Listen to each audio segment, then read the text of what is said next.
الموت جسر یوصل الحبیب الی الحبیب۔ میرے محترم بزرگوں، عزیز ساتھیوں، حضرت مولانا مشتاق صاحب رحمۃ اللہ علیہ کے نام پر یہ آج ہم لوگوں کی مجلس قائم ہوئی، اور حقیقت بات یہ ہے کہ مولانا ایک مجاہد تھے، ایک ولی اللہ تھے۔ اس لیے کہ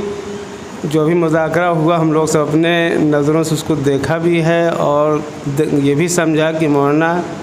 ایک بہت بڑے پہاڑ کی طریقے سے ڈٹ جایا کرتے تھے تو اس کے اوپر قائم بھی رہا کرتے تھے، اور اسی طریقے سے اللہ کے ولی بھی تھے۔ وہ اکثر جگہوں پر میں نے جب دیکھا تو مولانا کے ہاتھ میں تسبیح رہا کرتی تھی، اس کا ورد کرتے رہا کرتے تھے، اور خدمت خلق کا جذبہ کہ کیسے لوگوں کو جوڑا اپنے طرف، اس کا بھی طریقہ، چونکہ حضرت مولانا قاری صدیق صاحب رحمۃ اللہ علیہ کی اجازت بھی ان کو حاصل تھی، اور ان کا خصوصی آپ کے اوپر دست کرم تھا۔ انہوں نے اجازت بھی دیا تھا کہ یہاں پر صبح سے شام تک دیکھا جاتا تھا کہ دعاؤں کو حاصل کرنے کے لیے بغیر کسی تمیز کے مسلم غیر مسلم سب کی وہ جو ہے خدمت کرتے تھے، اور اخلاق اور اسی طریقے ضیافت کا دسترخوان ان کا ہمہ وقت بچھا رہتا تھا۔ جیسا کبھی ہم لوگوں نے بھی سنا تھا کہ باندھا جاؤ تو پہلے وہاں کھانا کے لیے پوچھا جاتا تھا، اور دسترخوان بچھا دیا جاتا تھا، پہلے کھانا کھائیے۔ تو ایسے ہی یہاں پر جیسے ہی مہمان آتے تھے تو فوراً ان کے لیے ضیافت کا انتظام، یہ بہت بڑی چیز ہے، اور یہ واقعتاً ذکر کرنا تو آسان کام ہے، لیکن اس پر عملی جامہ پہنانا یہ بہت ہی کٹھن کام ہوا کرتا ہے۔ تو بہت سی خصوصیات تھیں، اور حقیقت میں اس علاقے میں دو اہم شخصیات کا جانا، اہل حق کے جو انہوں نے راستہ دکھلایا ہے، اور جو آج اس ہموار زمین میں ہم لوگ بیٹھے ہیں، یہ بیٹھ کر مذاکرہ کرنا بہت آسان۔ اور اس وقت کو یاد کریے کہ جب کہ اہل بدعت کی بری طریقے سے ہم لوگوں کی بھرمار، یعنی چاروں طرف سے گھیرا لگایا جا رہا ہو، انفاظ الحسن جیسے لوگوں کا کہ ہم لوگ کے جلسے کو، پروگراموں کو فیل کر دینا اور کینسل کرا دینا، یہ سب چیزیں ہوتی تھی، لیکن مولانا جو ہے ایک بہت مضبوطی کے ساتھ اور ہمت کے ساتھ کھڑے رہا کرتے تھے۔ یہ سب سامنے ہم لوگ ہیں۔ اسی طریقے سے حکمت عملی کے ساتھ جو ہے مفتی اقبال صاحب قاسمی، اور یہ بھی مولانا قاسمی تھے، اور قاسمیت کے اندر یہ بات پائی جاتی ہے کہ وہ جس علاقے میں جاتے ہیں مجاہدانہ رول ادا کرتے ہیں۔ یہ نہیں کہ ہاں صرف کمرے میں بیٹھ کے تسبیح پڑھتے رہیں بس، اور اس کے بعد جو ہے اپنا کام کرتے رہے،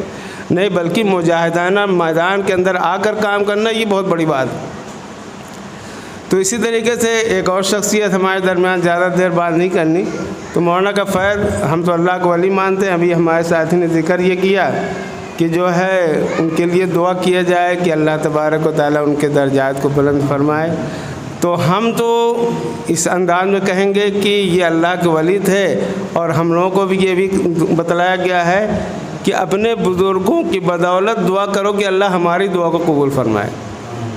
تو ہمارے یہ ایک بزرگ عالم ہیں، اور علاقے کے زبردست عالم تھے، اور انہوں نے اپنے مغفرت کے ذریعہ پیدا کر دیا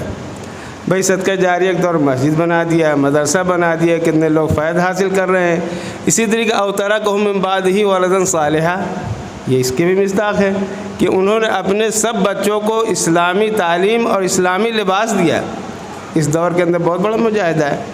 ورنہ بہت ہے کہ لڑکے ہیں لیکن اہل نہیں ہیں، اور اللہ تبارک، ابھی مذاکرہ ہی ہو رہا تھا کہ بھئی اللہ تبارک و تعالیٰ نے ان کو خلف رشید عطا فرمایا ہے، تو ظاہر سی بات ہے کہ ان کا حق بھی ہے کہ اہل بھی ہیں، اور جس طریقے سے مولانا کے مراسم تھے اسی طریقے سے انہوں نے اپنی زندگی میں ہاتھ پکڑ کر، انگلی پکڑ کر ان کو جگہ پہ جگہ لے جانا بھی شروع کر دیا تھا۔ یہ لگ رہا تھا کہ ہاں مجھے زیادہ دن نہیں رہنا۔ اسی طریقے سے حاجی مختار صاحب حکیم بھی تھے، انہوں نے حکمت کے ذریعے کام کیا کہ وہ آتے تھے ان کے پاس تو ان کو جو ہے دوا دینا کم اور ان کو دین کی فہمائش کرنا زیادہ ہوتا تھا۔ انہوں نے بھی زبردست اپنے گھر گھرانے میں اپنے جہاں پر وہاں پر قدم رکھنا اور اسی طریقے دین کی تعلیم کے چراغ جلانا بہت کٹھن کام تھا بدعت کے درمیان۔ اس وقت وہی مخالفتی تھی اور اس کے علاوہ کچھ تھا ہی نہیں۔ ہم لوگ اسی ماحول کے اندر سب وقت حالات گزارے ہیں۔ تو انہوں نے ماشاءاللہ بہت بڑا کام کیا کہ اپنے لڑکوں کو پڑھایا، اور اسی طریقے سے اپنے بھائی کے لڑکوں کو پڑھایا، اسی طریقے اپنے بہنوں کو لڑکوں کو پڑھایا، اور جو ان سے متعلقین متوسلین تھے ان کو بھی حافظ عالم بنایا، ان کو بھی مشورہ دیتے رہے۔ اور اسی اعتبار سے ان کے علمی اعتبار سے سب سے زیادہ بھی کہ ان کی اولادیں ماشاءاللہ وہ بھی ان کے لیے صدقہ جاریہ ہیں۔ تو یہ ہمارے اس علاقے کے اہم مضبوط لوگ تھے جو اہل حق کے حق میں بہت بڑا کام کر گئے، اور بدعات اور اسی طریقے سے خرافات کے خلاف انہوں نے زبردست جھنڈے گاڑے، جو آج اس کا صلہ ہم لوگ اس خوشگوار ماحول کے اندر بیٹھے ہوئے ہیں۔ اللہ تبارک و تعالیٰ ان دونوں شخصیات کی مغفرت فرمائے، اور ان کے لیے صدقہ جاریہ جو ان کی اولادیں ہیں، اللہ تبارک و تعالیٰ ان کے صدقہ جاریہ کو قبول فرمائے۔ سبحان اللہ و بحمدہ، سبحان اللہ۔